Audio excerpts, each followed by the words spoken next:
Hey, Christian Post, it's Jeannie here. Today I am joined by Noah James, one of the actors who plays a follower of Jesus in the smash hit series, The Chosen, globally known, watched by millions. And I'm just so excited to talk about season 4. Noah, thanks for joining me. Thank you for having me, and thank you for being with us since the beginning. Yes. Since before we were cool, but it's lovely to talk to you.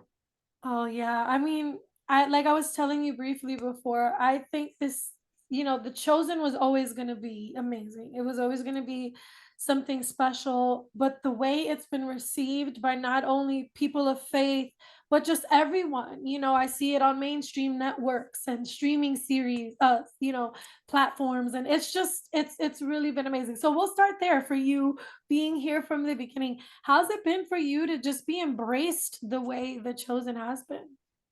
Oh, like a whirlwind. I mean, we really had no idea. And you'll remember from the beginning when we did the first 4 episodes, we we were like, flying by just trying to get those 4 in, and that's all we had the budget for. So when we finished, we really said goodbye to each other. And I'm not from Texas, so I went home to LA, and we didn't know when we would see each other. Not only cast who's from all over the place, literally all over the world now, but then crew who were either in Texas or other states. And so we said goodbye, and we just didn't know. And then a few months later, we got word that we would finish the first season. That's it. So just do the next 4 episodes.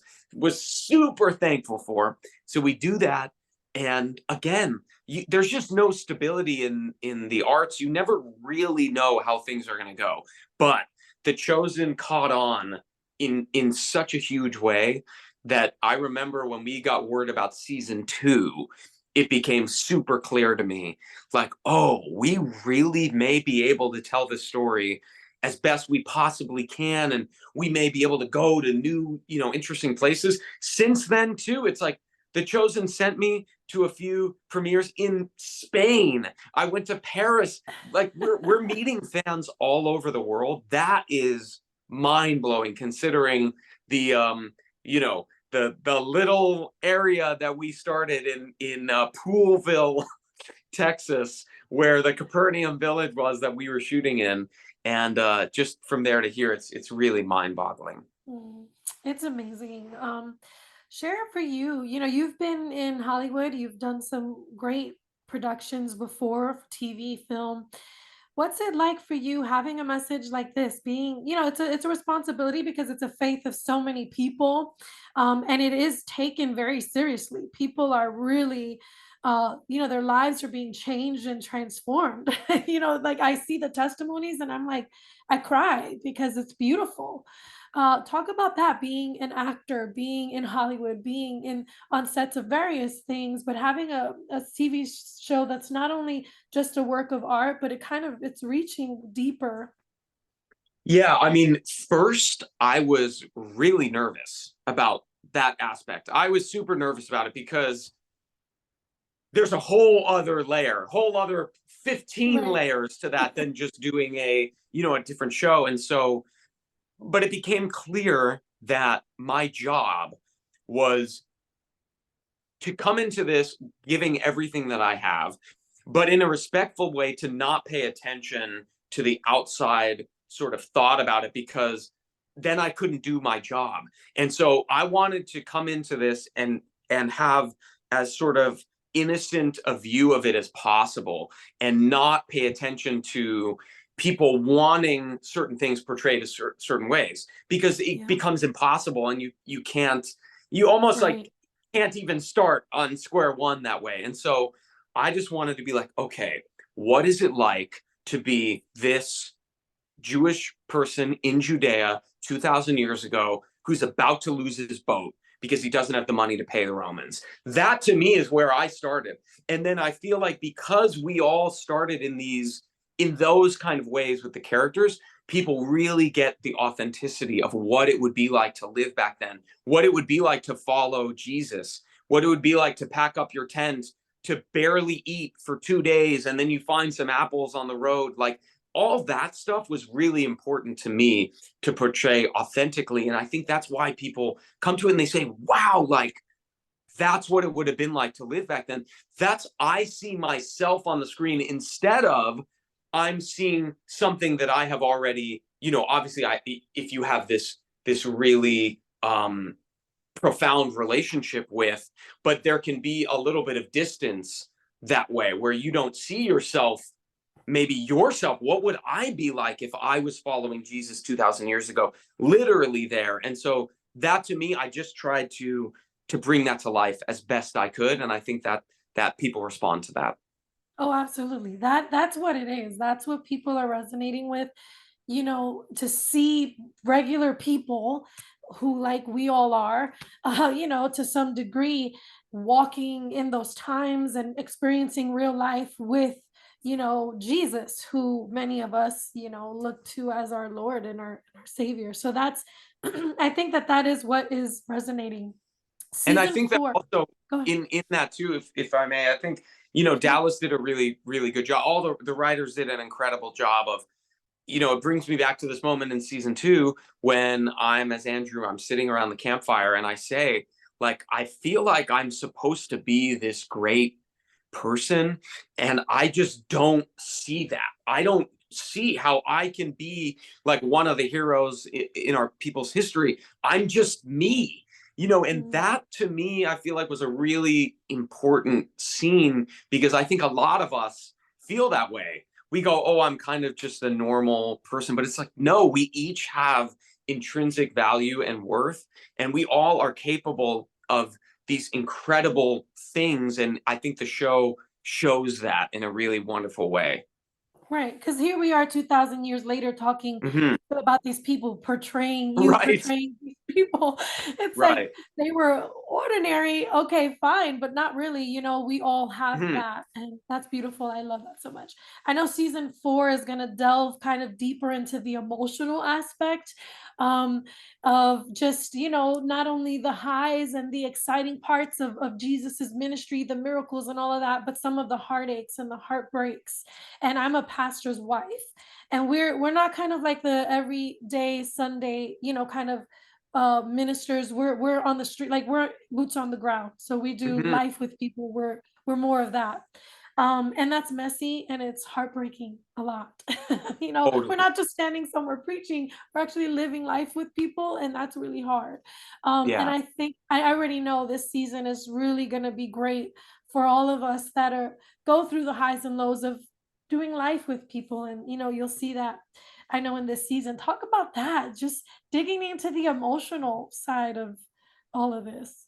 Yeah. It's a challenging upcoming season because there comes a time when you get, the closer we get to the inevitable end of this particular story, and or should I say, really, just the closer you get to the crucifixion, we're aware that it's going to get more complicated, more dramatic, and deeper. And so I think this season, more than any other, is really inviting the audience and saying, you know, we're about to go on this journey together, and it's going to be a really really difficult journey, but there's a reason we do that. There's a reason we're taking this difficult journey. And so both of those things are really present in this season. So a lot of low moments, honestly, a lot of really really challenging moments, and I think it's going to be a remarkable season. I think people will look back at season 4 as being, in a way, like the beginning of the end, and a an invitation to the audience to like strap on in because it's going to get pretty hard. Mm. I mean, it's real life, and I'm Yeah. glad that we're gonna be able to see that. And I know it'll be hard, but I'm sure, like you said, it's for a purpose. What do you want people to take away from it? Like, or what's something that you took away from it in being involved in this? And I know you probably haven't seen every single thing that's gonna be in the season, but I'd love to Yeah, hear. I it was really hard. It was a really really hard season to film. Not just the content, but just the circumstances of filming it. It was crazy hot. We're out in the sun, all day. It gets tough. It starts to wear on you. There Mhm. was a period of time in Utah where I said to Dallas, I'm like, this is the hardest thing we've done on the show. He's like, really? Not the feeding of the 5,000? I was like, I mean, we're waking up at 4:30 in the morning and getting out there, and then you're in the sun all day, and it gets hard, but it's all that much. It's more rewarding having gone through the difficult journey because you gave it your all. And I think something that I took away from the show last season and this season in the filming of it as me, Noah, the actor. Last season, I was about to go get married. And all the complications we had, COVID complications, weather complications, all this stuff kept pushing the schedule back and back and back. Oh my And I was like, God. you guys, I'm gonna have to go get married. Like, I can't change my wedding date. And that it got so stressful. And I would show up, and sometimes it would be so hard to even just be present in the moment because Mhm. I'm like thinking of all the things that are going wrong. And at a certain point, Dallas saw that I was struggling, and he just gave me a hug, and he was like, dude, this is every day for me.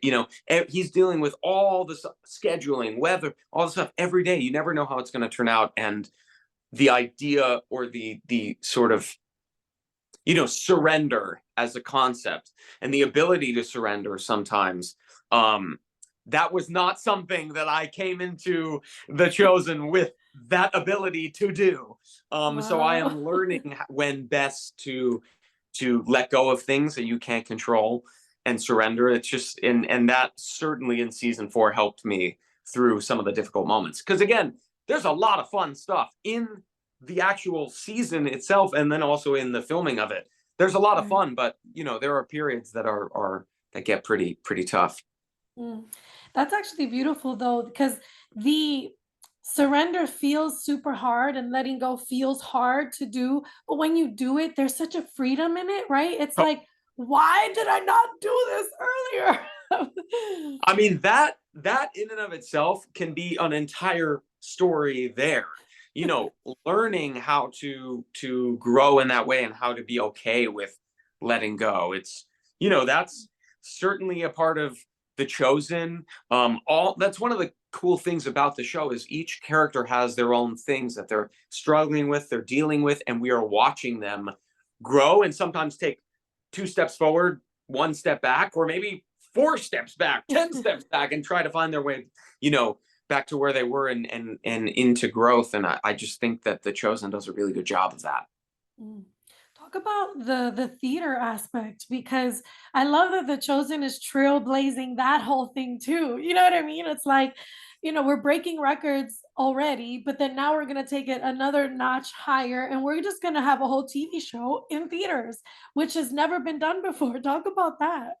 Totally. I think that The Chosen, they're so good, and they just they're so I feel like they have their finger on the pulse, and they're aware that the show is experienced a lot by communities together. Sometimes just, like a whole family will watch it, or members of the family will watch it together, but also we have people who love watching it with friends, family, their community. And so I think The Chosen said, if we put it in the theaters, we are creating a space for that kind of communal experience to happen. And that was embraced by the fans we saw from season 3. So then they go, okay, we were on the right track. People do want to experience the show together as community, which is the best part about going to a movie theater. You go sometimes and you are going through an emotional experience with all the people around you in the same moment. It's Mm, yeah, I think going and seeing something in the theater like The Chosen is kind of the best way to witness it. And then, of course, if you can't do it, you watch it at home the way that you normally right, would afterwards. But if you can, it's so fun. right. So for all the extroverts, theaters, all the introverts at home. Exactly. If you're extroverted like me, and your Right. volume level is very high normally, and you're running around all the time, it's fun to run to the theater and go witness it and clap and cheer. And that's we've all had those experiences before. It's just Mhm. so the connection. is so worthwhile.